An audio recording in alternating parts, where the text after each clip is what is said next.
Okay, hi everyone. I just wanted to spend a little bit of time talking to you about moving on from your practice of your text and thinking about what you're going to do with it on top of your portfolio.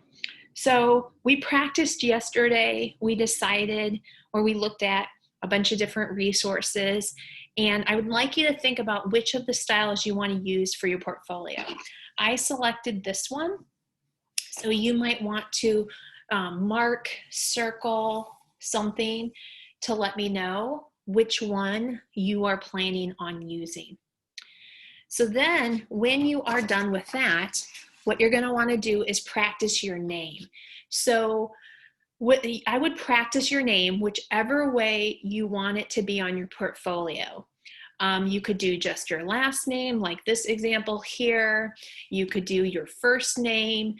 You could do, like, I'm going to do J Modest here. I might put like a dot there too.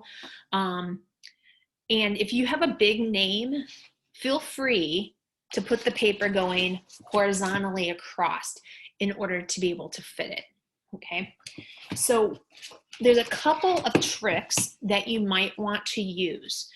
Just like we did with our lettering, it's quite possible that if you want it to perfectly line up, that you should give yourself some guidelines. So you might want to lightly draw in the top and the bottom, as well as the middle of your letters to help you space, right, your letters. I also, it's kind of light and hard to see, I basically put spaces for where I wanted all of my letters to be. Okay, so you could design it so that they're all separate. You could design it so that there's a sense of overlapping, so maybe it's becoming a piece where it looks a little bit more 3D. You could also be like me and you don't want your letters to be all straight, but you want them to kind of be crooked. And so I didn't use guidelines for that one, but you still could if you said, oh, okay, I don't want it to go above this spot here, right? I don't want it to go below this spot here. Like, you can still use guidelines if you want to.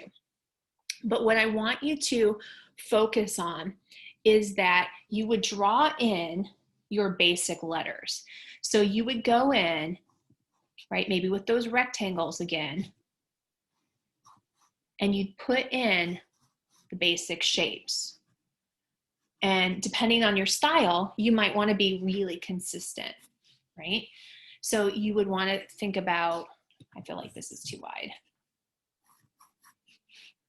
You might want to think about keeping it nice and consistent so that the width of each part is the same. So whatever width you have on the A, you'd want to use the same width on the S, right? So you want to fix that until you're happy. Right? So once you have the basic letter in, that's when you can come in and work on your style. So you can see here on this M, I started to work on adding these little exaggerations of shapes. And that's where I'm actually starting to go in a little bit heavier to kind of give it a sense of style.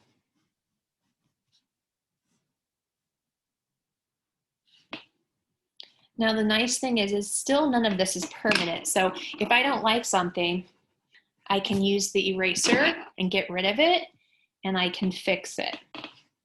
Okay, so I really want you to take some time to make it your own. When you think you're done with your name and you have the style, feel free to go ahead and start thinking about how you want to embellish it.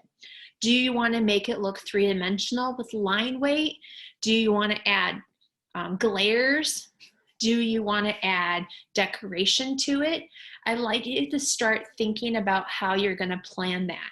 You could do it right on top of your practice, or you could do it again small, or even go back to your practice spot and start to experiment with it on here so that you don't feel like you just ruined what you are working on here.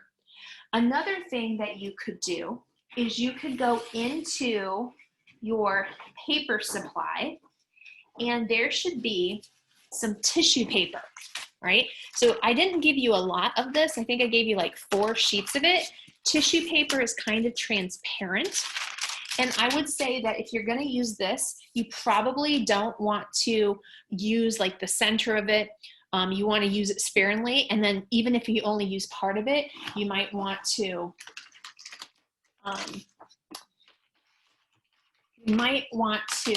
keep it so that you can use the rest of it. But one of the things that you could do is use a marker, and you can use the marker that I gave you, which is the fine point, or if you have other markers, just be careful not to smear it. You could go in here and trace your letters without touching what was underneath of it, right? So if you want to practice your detail and your decoration,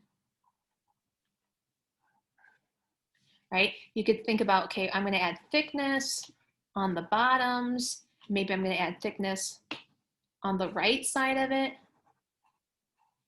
So you'd want to be consistent. So only adding thickness on the right side and the bottom.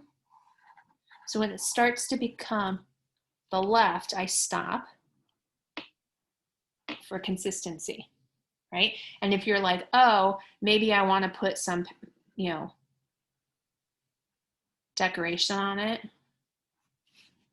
you can see what it looks like.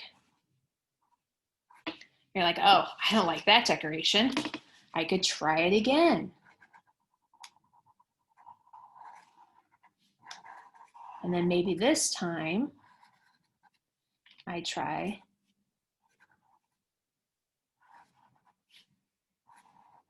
something like polka dots.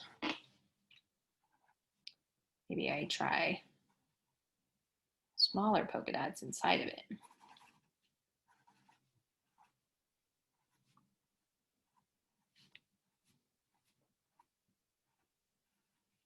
Okay, you could keep experimenting until you're happy. And notice, I didn't mess with this. So you would want to just keep this, right? Because you've got all this other paper that you can use to correct a sketch in the future, or transfer an image onto another paper.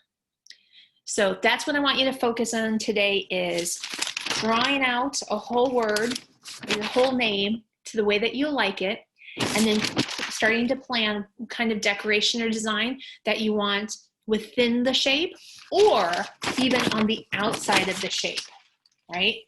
You could also add decoration to the outside and not touch the inner part at all.